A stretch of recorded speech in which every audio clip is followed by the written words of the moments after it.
everyone, and welcome to the Hallmarkies podcast. Today, we are talking about the two mystery movies that have premiered in 2022. I'm your host, Kari, and with me is Kaycee. Hey, Kaycee. Hey, how's it going? Good, and we're so happy to have our friend Mitu here from the Pilot Podcast. Hi, Mitu. Hi, thank you for having me. Oh my gosh, we loved having you. And what's going on? What's going on at the Pilot Pod these days? Still reviewing at least 5 episodes every couple weeks. We're trying to find all the pilot episodes across broadcast and streaming so we can cut through all the noise and let you know which episodes are worth watching. I love that. Okay, so what's your recommendation recently? What do you recommend? Okay, one I recommend strongly is Severance on Apple TV. And I say it because I jokingly call the listeners of the Pilot Podcast who also can't handle scary things my fellow babies. And typically scary things are really tough for us. Yeah. But Severance is so good and unsettling, but not too scary. Strongly recommend. Okay. Awesome.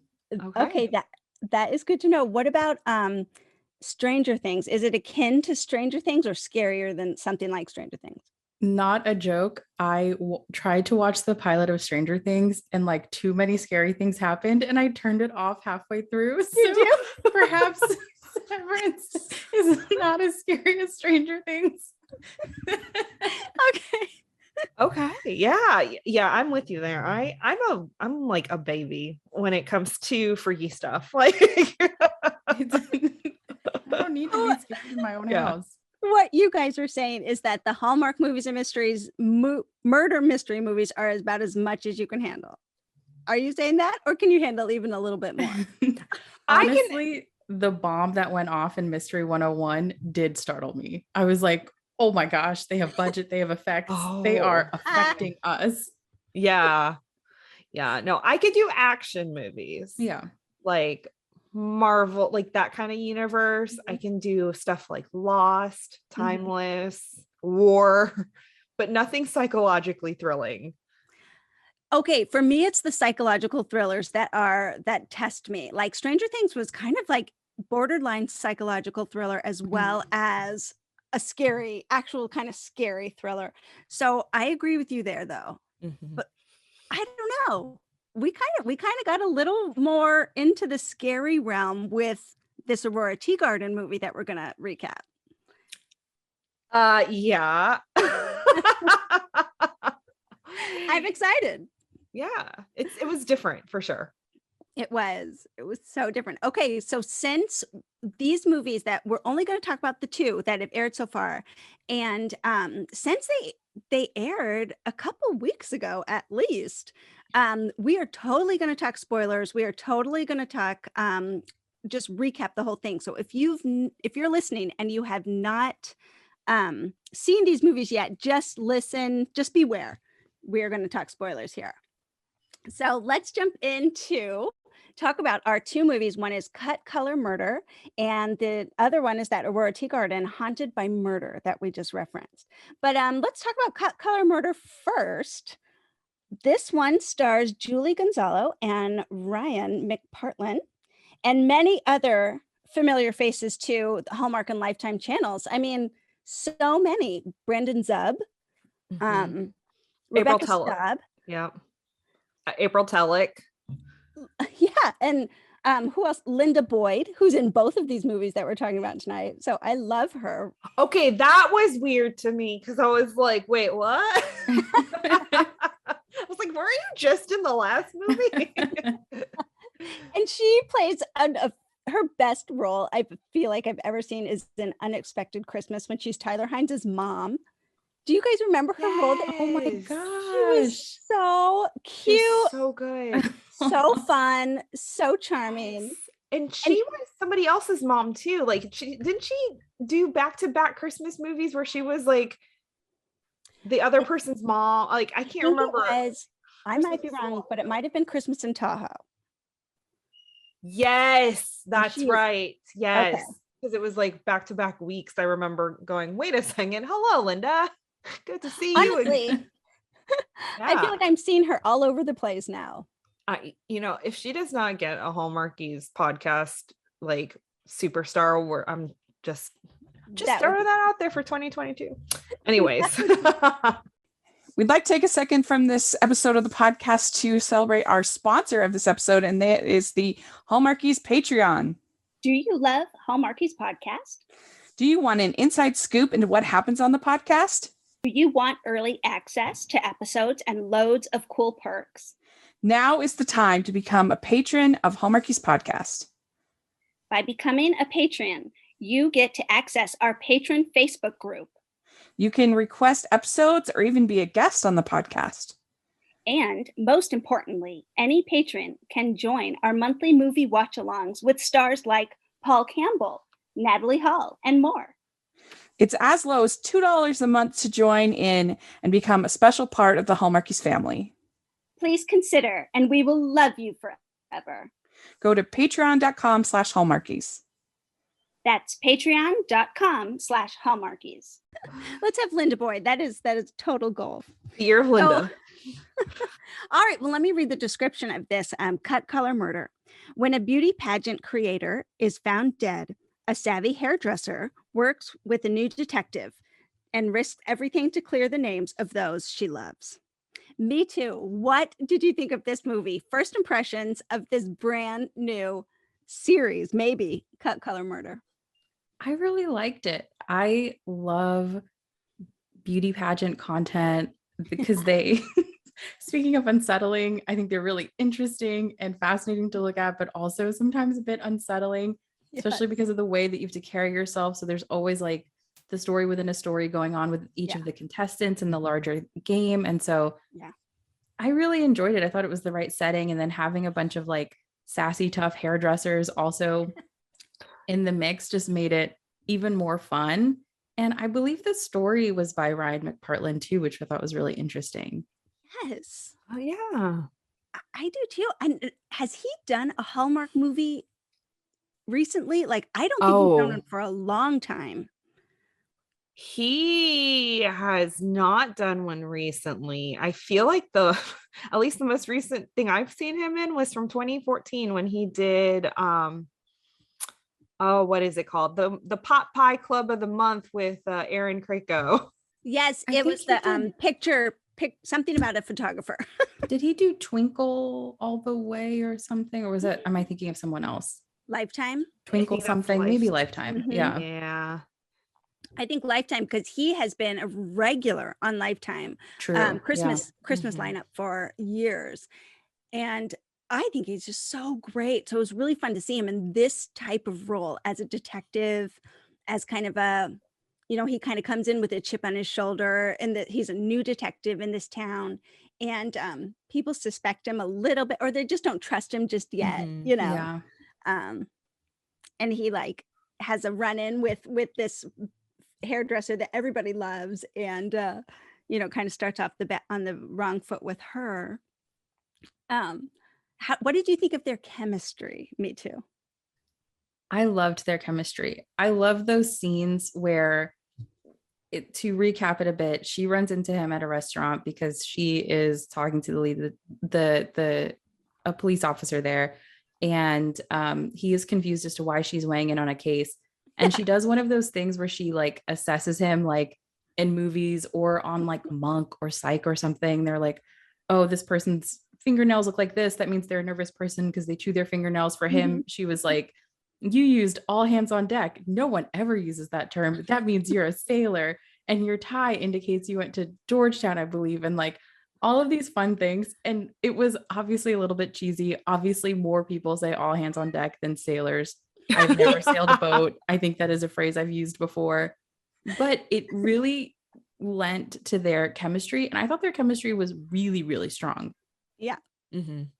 I totally agree. I love that assessment and that replay of their meet cute, because she does have to prove herself a little bit. She is just a hairdresser, but he doesn't know the history that she has with the police department. I mean, she, as we come to find out in her backstory that's revealed as the movie goes on, she is a widow, and her former husband was on the police force, and they did rely on her intel, her information, her connections quite a bit actually in the police department. So it made sense to everybody else except him. He had to catch up here to the scene and what he's doing. But that was so cute. So cute. Did you like them together, Kaycee? I did. To be honest with you, I was really excited about Ryan McPartlin. I mean, bless him. He's so good. But I was here for it. I thought that it was a very strong first movie. Where I was guessing. I was doing a lot of guessing with who killed who. Yeah. I thought it was interesting because it kind of reminded me of, like, I don't know, a mix between Miss Congeniality and Legally Blonde.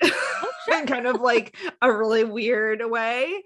So I really enjoyed that premise. And it makes sense because she's a hairdresser. So hairdressers hear everything. They hear all of the gossip. Yeah. So it's not so weird that she's involving herself in these crimes. Yeah. And obviously her husband was on the police force, so they have that connection there.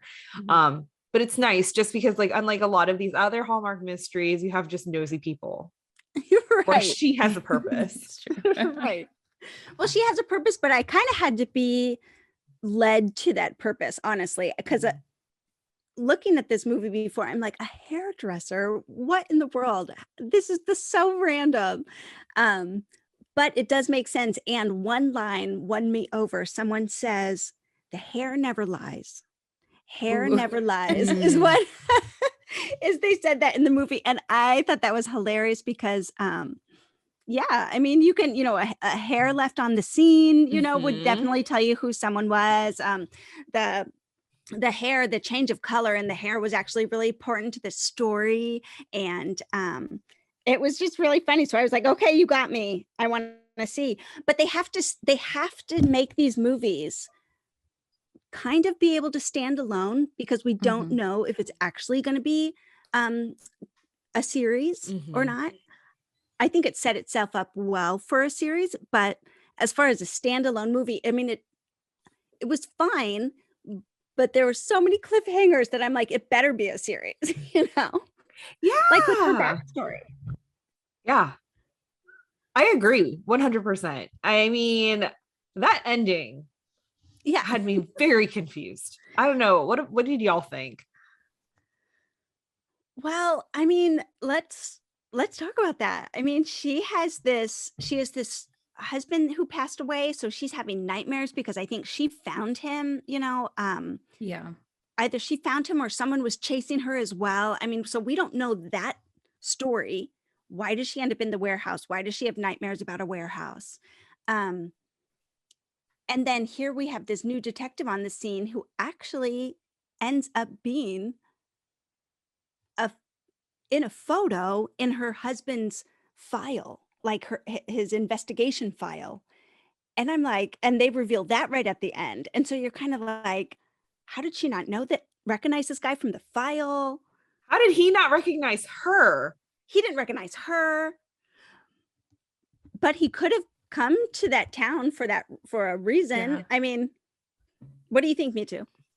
It's true. He could have come there to figure out what happened. I am surprised given I assume they showed a shot of her having lunch at her husband's grave. I assume she goes through those files almost every single time she's there. She was constantly holding that folder. Though I will say the reveal at the end, I gasped when I saw Ryan McPartlin's picture. Yeah. And I feel like, I love these movies, but I am rarely surprised to the point where I'm like truly clutching my pearls to no one in my living room. And so that got me. I did wonder if they were trying to set it up for a series. I'm trying to remember how many movies it took to find out what happened to Haley Dean's ex-husband or fiance. So many. It was several, right? Several. I hope they're not doing something like that. And Martha's Vineyard Mysteries. They've really been layering Jeff Jackson's backstory throughout all 5 of the movies that they've done. So it could take a while. Yeah. Mhm. It'll be interesting. It will be so interesting, and I'm intrigued by that. So I think that made me excited if they were gonna have another cut color murder. Um, okay, so that's the backstory. That's the cliffhanger that they left us on. But in the meantime, we have this whole mystery and this whole other story with all of these suspects and stuff with this beauty pageant. As far as mysteries go, this reminded me of like Aurora Teagarden's first movie, where you almost suspect everybody because you don't know anybody yet. Yes. Yes. All the family, all the, the locals, like you just don't know anybody. Yeah. They set it up really nicely for every single person to be suspicious. Like, for example, I didn't think her sister did it because I assume in these movies, Right. our protagonist is not going to have a sister in prison. No. However, for a moment, I was like, well, Chelsea did look really mad. Like, it could be her. That's true. And even the chief of police, I mean, just because I was burned so badly from Mystery 101. Oh, true. And I was like, wait a sec, but he just, I don't know. I just didn't get that feeling. But then I'm like, can I even trust my feeling? Can I trust myself? Yeah. Can I? But I'm glad. I really liked his character. So Yes. I was like, okay, he's safe. But there were some moments where they'd show his face and he'd have like the shifty eyes. And I'm like, Yeah. And you're like, wait, why are you doing shifty eyes? Like, yeah. okay, so too, we don't have a murder right away because we have to be introduced to a lot of these characters and stuff. But we do know from like one of the first scenes that she is in, Mitzi, let's see, what's her last name? Mitzi Stewart is the pageant coordinator. She's a beauty queen herself. She has everyone she comes into contact with is an enemy in some way or another. Like, she's kind of a bully. She kind of runs over people, roughshod over people. She wants her way only, she doesn't speak to these girls very well in the pageant. I mean, you just kind of like just how she is. You can tell she has so many enemies, but she was a great character. I loved Mitzi. Did you? Goodbye to a real one. She was so cool. And she played the businesses off each other too. Not that I am pro that in any way, but I thought that was such a delicious add-on to the story because I really was looking at actually both Sterling and I can't remember the other caterer because I was thinking like maybe one of them is trying to get an edge on the other. I thought that was a really smart move. Totally. And she did that with the pageant moms. Like she would like compliment, someone in front of another person's mom. I mean, she really, really, really played people off each other. She had this power hungry lady. But we have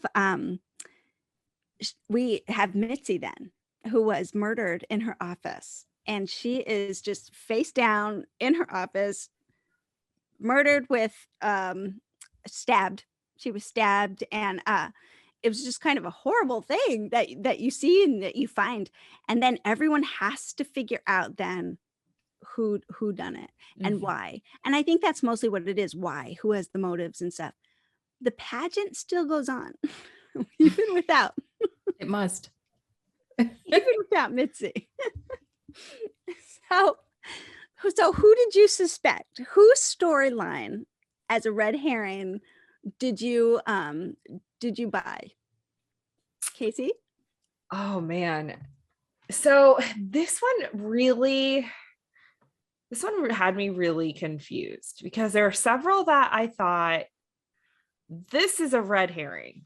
Like that's too obvious. And then I would go back and I'd say, wait a second. So like Sterling, he was high on my suspect list, but I'd go back and forth on him because I'm like, oh, it's too obvious for him. And then like, what would his motive be? But then, obvious. Oh no, he's acting a certain way. So I think it did really well at distracting me from the others. I will say at the very beginning with the two pageant moms bickering, I did say out loud, one of them's, I think I said something like one of them's going to get murdered in that scene. Yeah. Okay, so you thought one of the pageant moms was going to one of the pageant moms was going to get murdered. I wasn't too far off once you get to the end. And I should have seen it coming because I'm like, oh, Mitzi, then the moms, but I was distracted by all of the other things, and including well, what was his name? His character, the assistant pageant, the Mitzi's like right hand dude. Oh, Stan. I think it was Stan. He was kind of an investor, but also her right hand man. But then we find out he actually even was her lover, her boyfriend, right? Yeah. Is that who you're talking about? Mm-hmm. Yes. So I was, there I was so distracted. I was so distracted. So Sterling freaked me out, though. They did a great job at making you suspect Sterling. He was scary. He was intimidating. Really well played. Really well played by Brandon Zeb. I mean, because he was interested in Allie, our main character, our wonderful Julie Gonzalo, interested in her romantically and wanted to take her out. But as he's going through and she's suspecting him, he lies about his attendance at the time of the murder. All of these things that just make her really standoffish to him and kind of scared of him. Me too. What about you? Whose storylines, what red herrings did you like? I was suspicious of the person who was going to be a newscaster. Darren. I was very suspicious of Darren. Nathan White, I think, is the actor. Yes. I thought he did a good job because he kept reiterating that he was her best friend, but then he was talking about having to put on the pageant still. And I was like, I don't know. I just feel like I would take a moment to pause if my closest friend were stabbed in the back with hair cutting shears. Not that I would wish that on anyone, my goodness. So some of the fact that he was still going to take the promotion, which dope, that's great. But he just truly never missed a beat. No. And I just thought, okay, well, if you're best friends, why are you doing that? But yeah, I guess Darren is just very ambitious. Super ambitious. Yes. I think you're so right. Super ambitious. And he did have something he was guilty of. He wasn't guilty of murder, but he was he the one skimming money off of Mitzi's pageant fund or from Mitzi even. So all of the ways that he was showing guilt and showing, some things that made us suspicious. I mean, he had a reason. We just didn't know it until. True. Yeah, he was high on my suspect list too. But he was so nice. He was so nice. I know, but that's why he was on my suspect list. Those two guys, I mean, or three, I should say. Yeah. Just because they kept, like I said, they kept distracting me with all of these other details that I was focused off of some of the other characters that I would typically suspect. Which was kind of brilliant because when we come down to the actual murder and the actual motives and all of that, it was real simple. It was really, really simple. And it was not complicated at all. Me too. When did you start to suspect, or when did it kind of fall into place for you that who actually was the murder and why? I think it clicked for me truly as it clicked for Allie, because when they were talking about the blonde hair, Mitzi trying new blonde hair, I was like, oh, duh. I was like, they're just both from behind. Got it. Blonde from behind, I should say. Yeah. Totally. That was the same for me too. I started piecing things together as I was, refocused. And I didn't even think about the hair switch. Oh, no. It didn't, because I was so distracted with other people. I was just and I think it's hard. These first ones are hard because, like you said in the beginning, we're getting to know the players. We're getting to know who's the main cast, who's an extra, who's where do all these people fall in? So you're trying to learn everybody's story. So then it makes it hard to tailor down to who it actually is. Because if you're like me, I overthink because I've seen a billion of these mysteries. So I'm ooh, it could be this guy and we'll go down this rabbit hole. But I thought, and this is where the Legally Blonde thing comes in. Because if you remember, the murder there was so simple. It was a case of, I thought somebody else was the person coming through the door. Yes. And same in this case. And I was like, oh my goodness. Should have thought of it. Well, we have poor, and I really shouldn't say poor Mitzi, because she was just this, I don't know, I don't want to call her horrible, but she did not nurture her relationship. She was really taking advantage of her position and her status. She was kind of a horrible lady, but she's murdered by accident. She was not the goal. This was crazy. Yes. And I think that's the other part of it too, that made it very hard to nail down who murdered her, because everybody had something everybody had something against her. Yes. But then we find out that she wasn't even supposed to be the target. So good. Such a good turn of events. It was such a good turn. What I loved when Allie when she kind of stole the security footage off of the computer at the police station. She stole that. She's studying it at home. And there was a moment, and I'd love to go back and watch it again just to kind of see, but there was a moment where I was like, that's weird. Like, she left her jacket, but when she was murdered, she was wearing a jacket. You know, whoever was murdered was wearing a jacket, but so-and-so left their jacket on a chair, and something made me go, oh, this is weird. And kind of tune into, oh, those two ladies look a lot alike. They look, and they're both wearing these navy blazers. And so we have Olivia with the case of mistaken identity, and she kills the wrong person. April.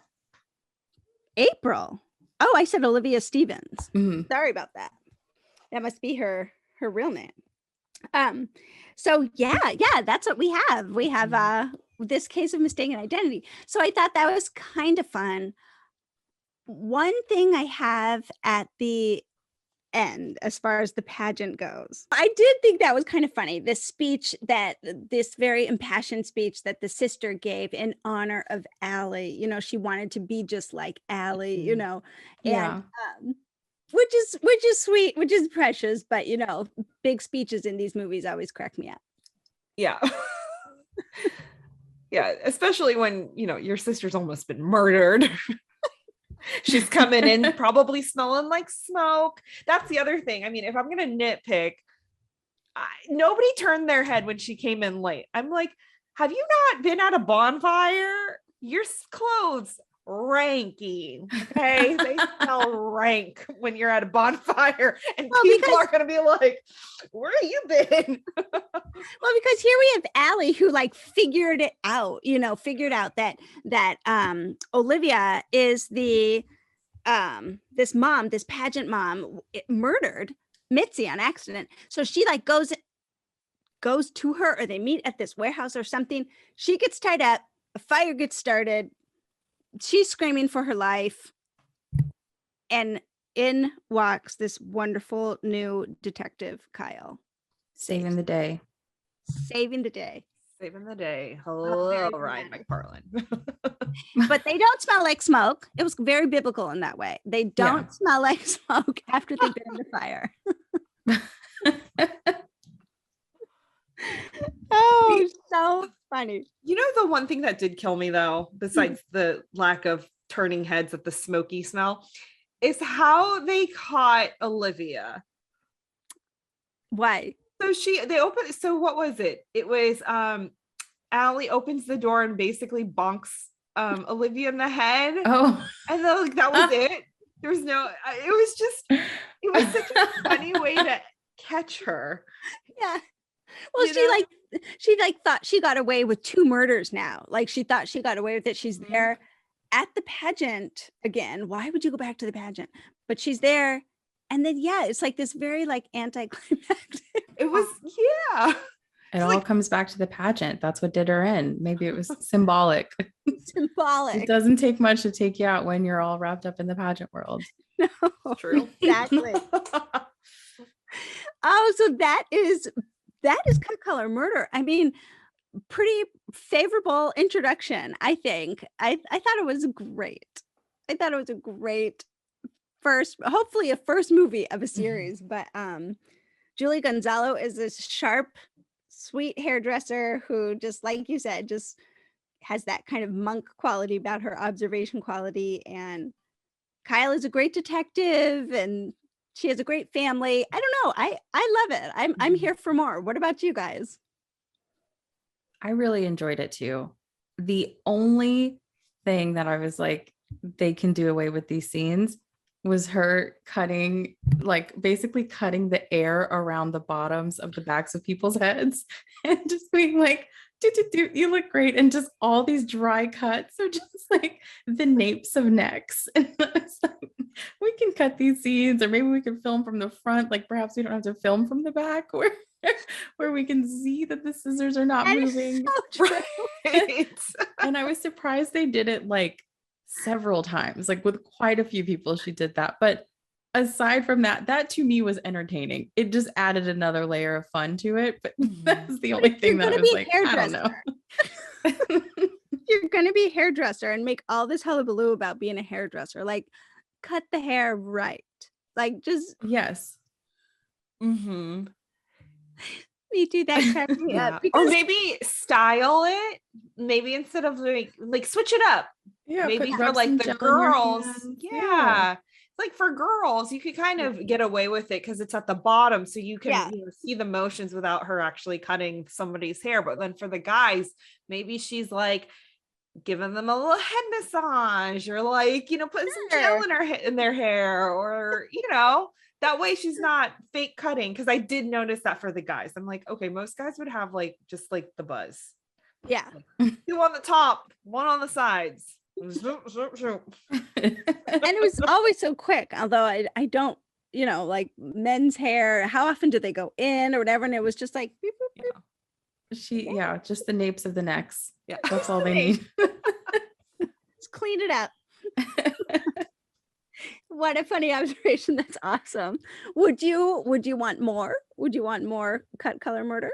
100%, especially given, as you talked about, the cliffhangers. I want to know why he's in those files. I want to know more. I know. Agreed. I can't think that he's a villain. I mean, obviously he's not gonna be, but I just wonder how, like, what is that story? What is his involvement there? Yeah, I want to know more. Must. I don't know. Well, that was good. Hallmark, we want more. We love that. Cut color murder. Let's get creative here with our sleuths. We'd like to take a second and thank our sponsor for this episode of the podcast. It's the Hallmarkies merch store. Are you looking for that perfect gift for the postable, hardy, or Hallmarky in your life? What about getting that t-shirt or hoodie that will help you stand out at your next holiday party? Now is the time to check out the Hallmarkies merch store. Full of festive designs by artists like Jessica Miller, Carrie from Hallmark Comics, and more. You can even have more than just shirts, but totes, cell phone cases, notebooks, mugs, and more. And it isn't just Hallmark. We have designs for Anna Green Gables, Man from Snowy River, The Nanny, and more. Every purchase at the merch store goes to help support the podcast and allows us to make the great content you know and love. There are frequent sales, so go to tpublic.com/stores/Hallmarkies or see the link in the description. That's tpublic.com/stores/Hallmarkies. The next movie that we have to talk about is like just a tried and true. Everybody looks forward to Aurora Teagarden movies. This is Aurora Teagarden, Haunted by Murder. Of course, with our Candace Cameron Bure and all of the whole wonderful ensemble that we now know and love. But before we get into the movie and talking about the movie and the synopsis and everything, we got to talk about a few things. We have a few things to address. The daughters were in it. So lovely. Talk about that. Me too. What daughters were there? Well, we had Aurora and Sally's real daughters. So we have Mia Shanks playing teen Sally and Natasha Bure playing teen Aurora. And they kind of looked like their moms too. I mean, it was very, very good when they put them in the old school clothes for the flashbacks. And they were so charming. I I had high hopes for it. I talked to Rachel about, oh man, something many, many moons ago. And she was saying that she was looking forward to it too. And I just think that it was such a cool, lovely touch. And it really feels like you're part of a family when you're watching the Aurora Teagarden movies. And you get to see more of their families now. Yeah. Yeah. Yes, I agree. I loved the flashbacks. Yeah. I just wish there was more. I need Mia and Natasha to come back to more Aurora Teagardens, and I want more flashbacks.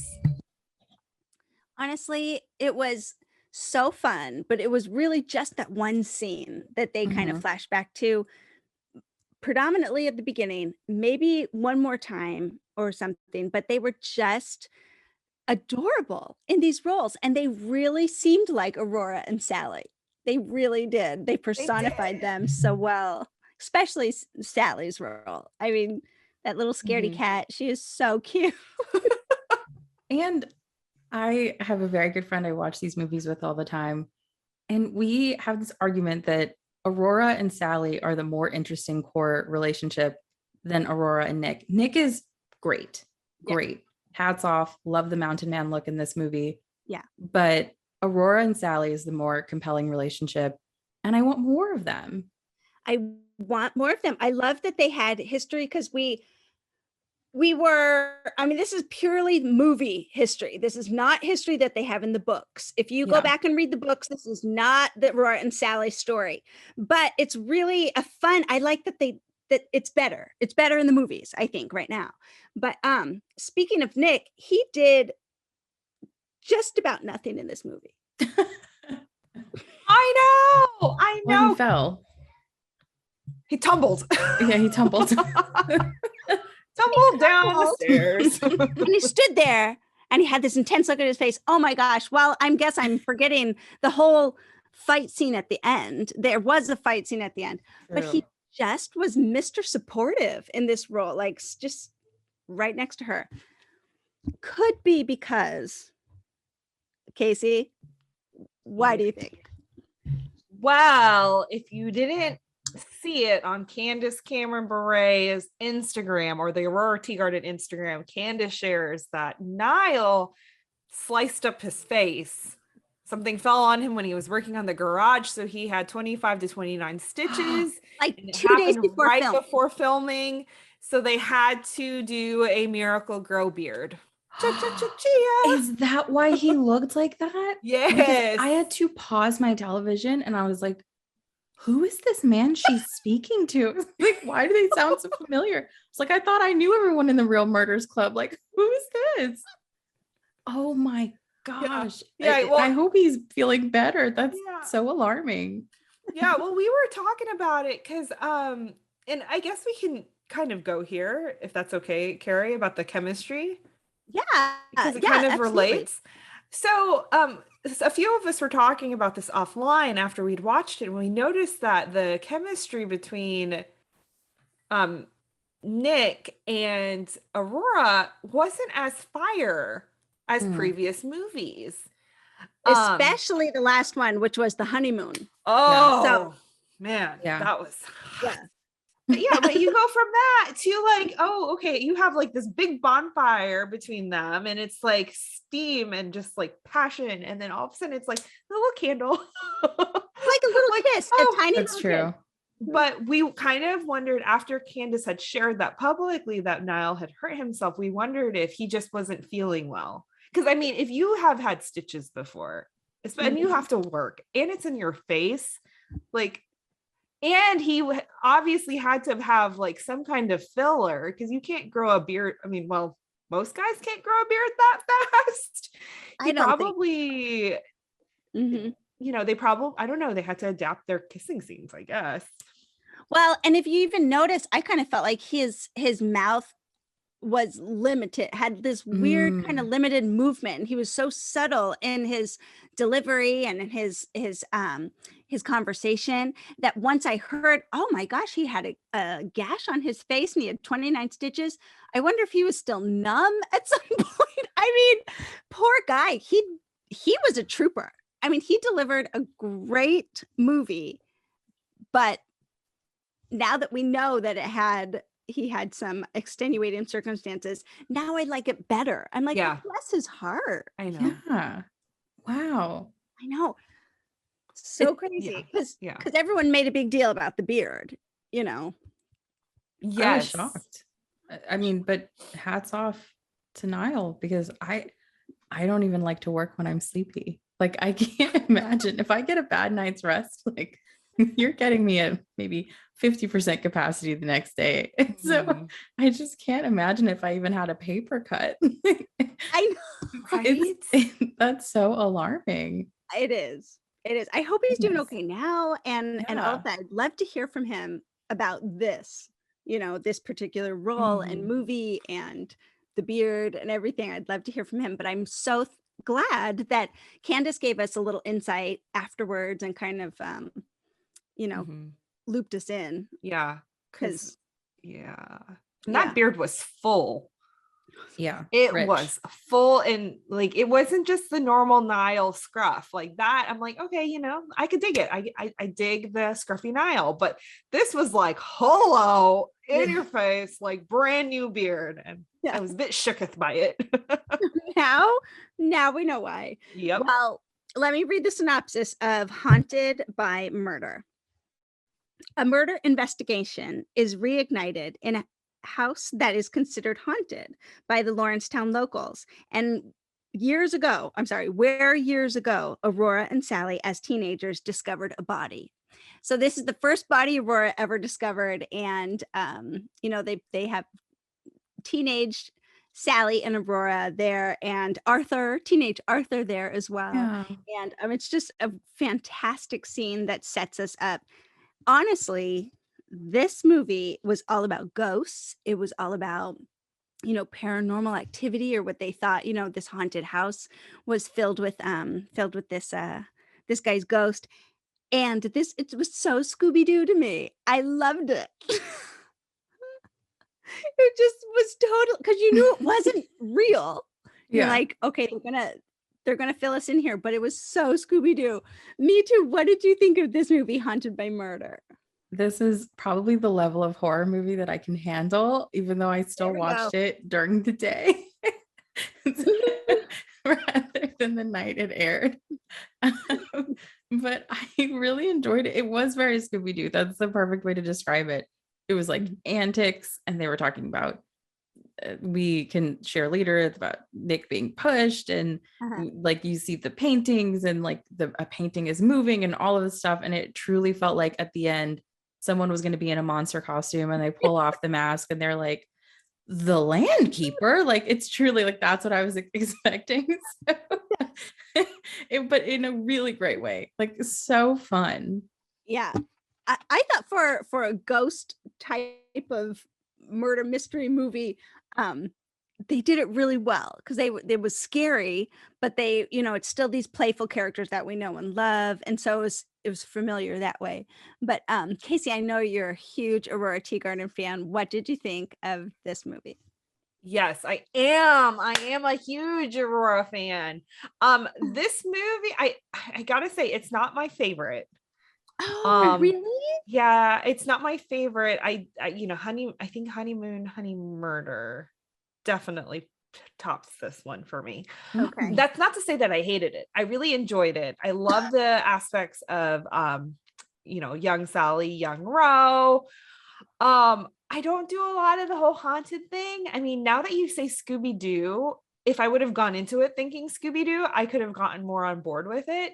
Yeah. But I just didn't know how far they were going to take all of the paranormal activities. And Yeah. I'm just a bit leery about that. You know, even if, you know, I know it's fiction. But that was just one thing. Like, I was just very cautious, like going into it, and I'm like, how far are they going to go with this? Right. Right.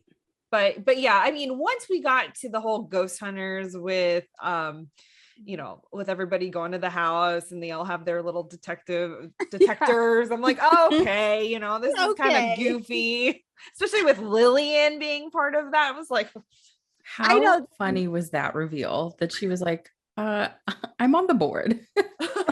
She's on the board of the I am the queen of paranormal. ghosts. Like, that was It's like so my good. grandmother started the chapter here. Yeah. Well, so I thought it was really intriguing though, how they brought it back around, so we have 20 years later and Aida, is that, did I say that right? Ida? Aida? Thank you. Yeah. Aida? So she buys the house Mhm. and wants to restore it, and because it's this historic home in Lawrencetown, and she buys the house. Aurora cannot believe she bought the house. She wants to go and snoop around in it again. Rediscovers this secret passageway, where they found this body in the basement, and then out of strange turn of events, a handful of them end up spending the night at this house. Okay. What? Yes. Spending the night. Aida's like, she's spending the night anyway, just to like be there. She has to familiarize herself with the house. She said maybe categorize some of the belongings, and Philip's going to stay there with her. So Aurora, of course, wants to. Nick, of course, just does because Aurora is. And then Sally's editor is like forcing her to write this article. My night in the haunted house, So she's super scared. But that was kind of funny. It was funny to me. So let's talk about suspects as we're introduced to new characters and, this movie being totally opposite of the one we just talked about before, where everybody's new to us. We have our main core, our group of people. And so everyone knew that they do, they have to introduce a lot of people to us to throw us off. So, who was first suspicious to you? Mitu? I would say the contractor, especially because of how he was being rough with Ida. To try to get her to like pay him more and do more business, and she was like, I don't respond well to this, which is fascinating and such a great line read by Mary Lou Henner, because if a single person approached me in any way like that, I'd be like, all right, I'll pay you. Like, I would just cancel the check later or whatever, like I would comfortably take the coward's way out. And Right. So I just love that she was like, I won't stand for this, like, while this man is towering over her. Yes. So I was suspicious of him. And I was kind of suspicious of the mom next door, Mona, because when she kept coming over, I thought, is this an act? Or does she really have some sort of issue with potentially her memory or something like that? Good point. She was instantly freaky. Yeah. Oh, 100%. She's in this nightgown, and this is that Linda Boyd that we were talking about, is so popping up in all these Hallmark movies now. She was such a good, like, kind of derelict character, where she just, you could tell something's off, something's wrong. And I never considered it to be an act. That is so interesting. I thought she'd be like, whoops, I found my way here again. And then she kept saying the ghost opened the door for her. So I was like, sure, mama, like, whatever you need to say, get in the house, look for whatever you need to look for. So I was a little suspicious of her. And then I felt bad at the end of the movie because I was like, oh, it was not an act. She really did have some sort of issues. Like, oh. Yes. So right away, so this neighbor comes in, and she's been a neighbor of the Crenshaw home for years and years and years. And then her daughter follows her and is like, oh no, my mom, I just saw my mom come in. And so you can tell that this daughter, Tamra, is taking care of her poor mom, her unfortunate mom. Money is tight, and medical bills are high, and she's just like, her mom just escapes their home all the time to come over, and she was a little freaky. Yeah. But oh my gosh, who Aida was so tender with her every time. Wasn't she? She was just such a good, she's like, come in and have some tea. Why don't you come tell me about something? Anyway, that's a little fun. Yeah, she did great. She did great. So we have Reggie the contractor, we have Mona the neighbor, and we have Tom Wilkie the developer, who also wanted to buy the home. Yeah. who else? Anyone else on this list of suspects? So I gotta say, Tamara had me suspicious in the very beginning. Hmm. The daughter? Yes, just because she was just like, oh, my mother. Oh, like she was so innocent that I was like, she's guilty. Oh my gosh. So you were cutthroat in the other direction. I was like, the mom's lying. And you were like, the kid's lying. I know. The thing I couldn't figure out is how she was connected because Okay. she was too young. But I was like, she's involved somehow because we don't waste characters. Every character has a purpose and a mystery. And this girl, she's suspicious to me. That's really good. I love that you remember that. I never seem to remember that when I'm watching these movies, that we don't waste characters. We don't waste people introduced. So she was young. She was young. And if we're talking about a mystery, reigniting a murder mystery, investigation that happened 20 years ago, she would have been, what, 5? She would have been really little. Mm-hmm. Going back to that, it was not a reignited murder mystery investigation, was it? Like, the police at that point said it was just an accident. There was no murder suspected at all. Mm-hmm. But now, kind of putting these pieces together, Aurora's like, I feel like he was murdered. Yeah. And I will say with Tamara too, I didn't, obviously, like, she couldn't have murdered the people from way back when. I was thinking maybe she knew something or knew somebody, or like she was connected to it somehow, and maybe she found out about it in her later years and she was covering for a surprise character that was going to show up. Like, I don't know, I wasn't really sure, but she just had me very suspicious. And really, ultimately, I mean, we can definitely kind of, just jump in here to the story as we tried to unravel it. The three of us were kind of trying to remind each other, different parts of the ending and the big reveal, because there was a lot going on. And a main character, what I found really confusing was one of the main characters 20 years ago in the murder, and the whole night that the teenage Aurora and Sally and Arthur were daring each other to go into this haunted house and stuff like that. All these things, 3 things were happening at once on this property. We had the teenagers, we had a ghost hunter coming in, named Frank Borelli, who ended up being that murdered man that Aurora found. And then we had this, what we find out later was this, these, I don't know, robbers. They robbed a bank. Yeah. Mm-hmm. Yeah. These bank robbers were burying money on that property, on the Crenshaw House property.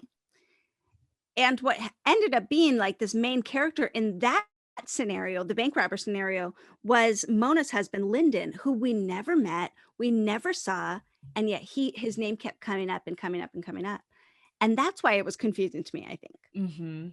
This, because you would forget about him, because it's like when you don't see him, you forget him, even if you hear their name. It's like out of sight, out of mind. She just referenced Lyndon. You're like, okay, he probably isn't real part of this at all, because he doesn't exist right now, Because that really goes back to your no wasted characters thing. Now that I think about it, I'm going to keep that in mind now when I watch these. Yeah. I am too. But what about Ezra, the man who owned the home, and then his wife who died a year after they moved into the home, and his ghost is supposedly haunting the home because of his wife's death? They really did not explain some of these ghostly activities. I think we were to believe at the end that it is a little haunted. Yeah. Which I thought was really cute. Yeah, with the music. Yeah, I thought that was a really lovely reveal. I don't know if I gave that away too early, but no, please, let's jump into it. I thought that was cute to have that be like the part of the haunting, that if you're in love, you hear this song.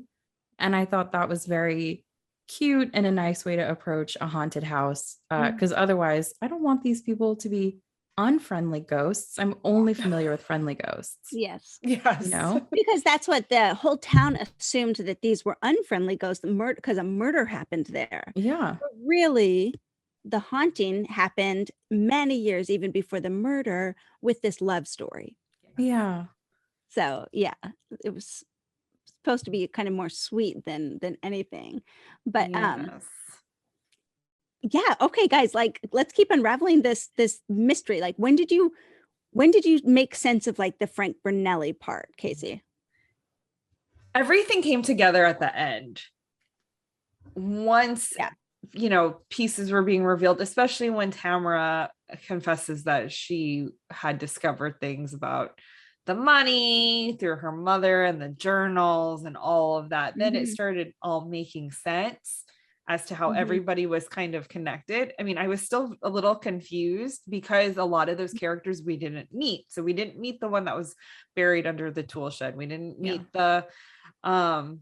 we didn't meet Frank Brunelli, who was we didn't meet Lyndon. So like, it was kind of hard to piece everything together that way. But like, once everything came to light, I was like, okay, that makes sense. Well, I didn't know how he played a part in it. Frank Brunelli, you're like, oh no. And then Anthony Brunelli, his brother who's living, who's kind of like intrigued by this cold case, his brother's murder. He seemed super suspicious, like from the get-go. I think they were painting him as suspicious, but when I think about it, if my brother were a ghost hunter and had been murdered 20 years prior, not that I wish this on my brother, he's very well with his kids. But shout out to my brother, my sister-in-law, my baby nieces. Love you, bro. Love you all. But if something happened to my brother, and then all of a sudden this like busybody librarian showed up to my house and was like, where were you 20 years ago and all these things, I would have been like, if you could kindly get off my property. Yes. Absolutely not. And so I think like in the world of the movie, he was suspicious, but like if as much as you can put yourself in the shoes of someone dealing with a haunted house, I was like, okay, I agree. No, I would absolutely nope out of this. Yeah. You're right. I totally agree. Now they have this, so they do explain that Frank Brunelli, who was the murdered man 20 years ago when Aurora's first body that she ever found, and Lillian says that great line, what bodies don't you find? Like you find all of them. We find out that he really was just in the wrong place at the wrong time. Unfortunately, he was ghost hunting that night, and he was found by these robbers who then killed him. And so that was tragic. But as we're staying in the house, as we're sleeping over, Nick and Aurora get woken up by this music that they hear. And he goes in search of this music. This is what bothered me about this whole movie. Every time you don't do things alone, right? Like you don't go to the basement alone, Aurora. You don't go check out the noise alone, Nick. Like you just don't. You don't sleep in the house that you think is haunted that murders happened in. Right. There's no amount of money or any job or any relationship commitment or anything that would get me to sleep in that house. And then you're like, okay, good night. Absolutely not. They go to their separate bedrooms. I'm like, no, you sleep in one room. If you're doing this, you sleep in the living room. Or yeah, like everyone together, not just husband and wife, like all 15 of us. Come on, guys, let's get our sleeping bags. Sleep over. Yeah. Right by the fireplace. Okay, can you imagine though a whole murderers club sleepover in that house? They would love that. I mean, we get Lizzie, we'll get, everybody. The nephew, they would love it. They would love it. Yes. That would be a blast. It would be so fun. So Nick gets pushed down these stairs by real human hands. He felt like they were real human hands. It wasn't the ghost. That was kind of a shocking moment of the movie. Yeah, that one I was kind of like, how did this person sneak in and sneak out so quickly without being even noticed? I don't know. I mean this person was wreaking havoc. As we find out, it was, or we assume we found out who it was. Who? Tamara. Tamara, the daughter next door. And what was her motive for getting involved 20 years later? You said with the journals. and the buried treasure. Yeah, she wanted that money. Yeah. She wanted, because they needed money. You know, mama's mental disabilities were getting expensive and stuff. So they needed that money. I was confused when she was able to push Nick at the top of the stairs, and Aurora said, I was only looking at Nick, so I didn't see who pushed him. Uh-huh. And I just feel like my house would have to be pitch black for me to not notice someone shoving someone from behind in front of my eyes, especially if I were this very good detective in my neighborhood. Right. Amateur, sure, but like I've solved dozens of murders in my tiny town where the murder rate is probably higher than any major city. Right. Like, where did Tamara go? Where'd she Like, go? that's the thing. Like, because everything happened right there. Like, Sally and Ro, they're at the top of the stairs. Nick is going down the stairs. He gets pushed. It's like, was there a secret door or something? Or a room she hid in? Did she hide in the door? And that's just, okay, first of all, that's creepy. Okay. That is creepy to even think that somebody would be in your house. I know. It is so creepy. Like hiding. And then all the hullabaloo comes in. Everybody goes outside because they're worried about Nick. So then she can sneak out. Like, that's just. Yeah. Well, and she's been looking for this money for a long time now. She doesn't know if it's buried. She doesn't know if it's in the house. And so she like knows the house well, you know, but True. That was weird. It was weird when she comes over to get Mona at one point and she's like, what are you doing here? And Mona says, you told me to come here. And that's when I was like, what? Who is this? What does Tamara have to do with this whole thing? You know, she's like, you told me to come. She's like, no, I didn't. I'm so sorry. You know, my mom's over here again. And that was kind of freaky. But, you know, any other loose ends that we need to tie up here with this movie or they left hanging? I'm trying to think.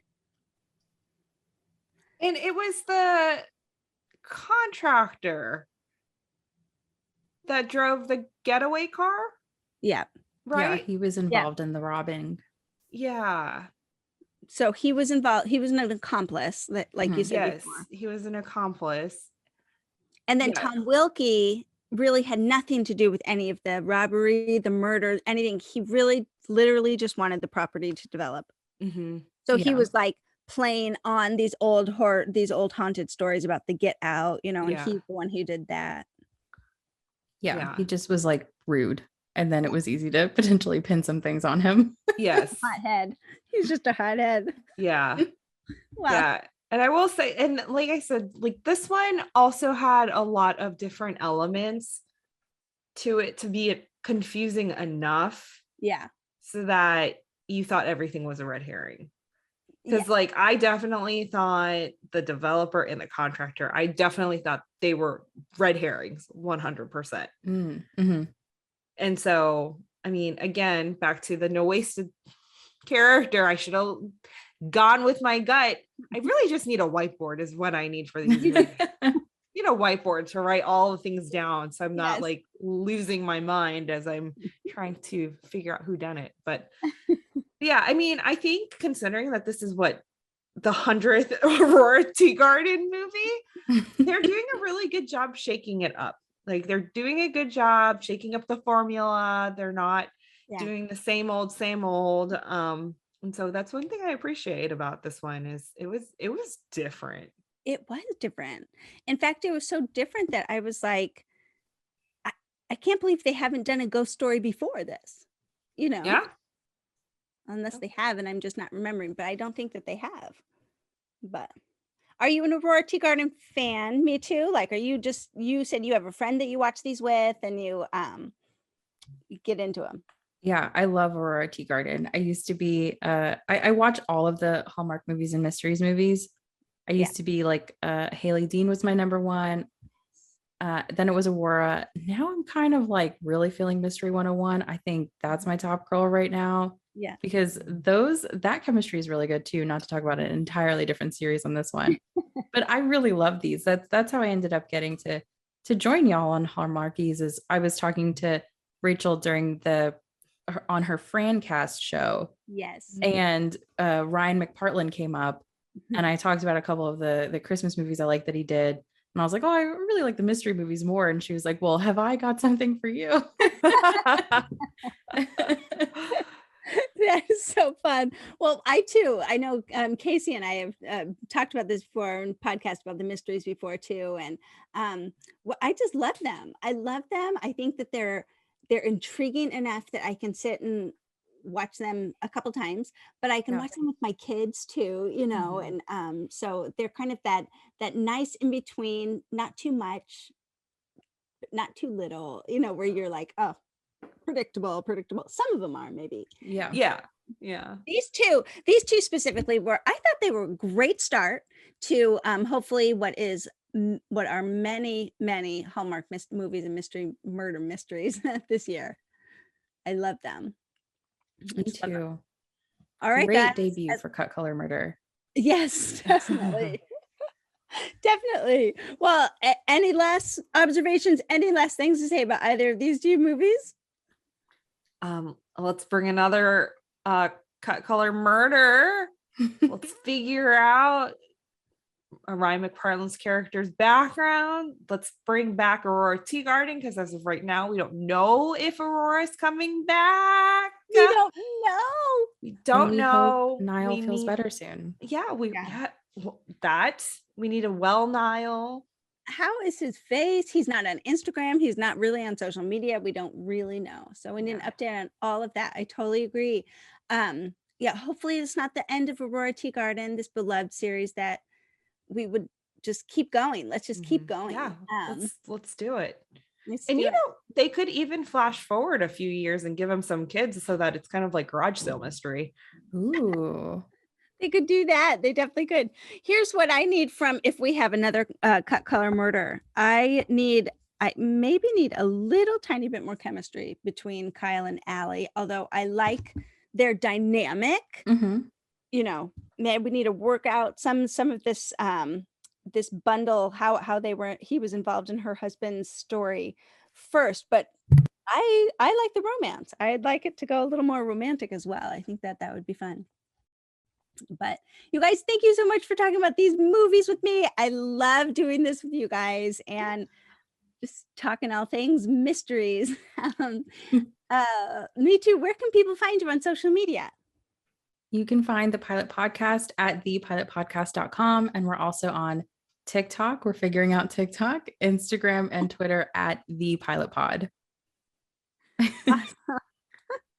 I want to see those TikToks, that's for sure. Kaycee,